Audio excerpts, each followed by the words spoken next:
Hello everybody. Okay, so this is a video about this bike I picked up. This is a GSXR 750 with some mental case. It's got a dirt bike front end and a knobby tire, and a big fat knobby on the back with the dirt bike rear end back there. I picked it up for a song, and because it didn't run, the case was smashed down here and it was out of oil, had no spark.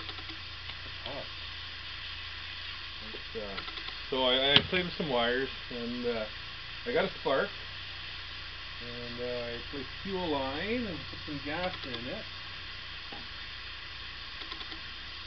and so I bypassed the safety switch, so that it was shorting out.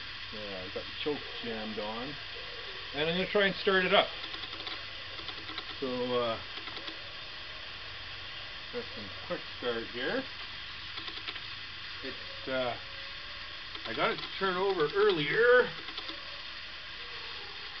but no boom boom. So fuel line's on, choke's on, ignition's on. I got battery over here. A little bit of shot of gas, and see what happens here. Plugs are all in. Yeah, we're good to go.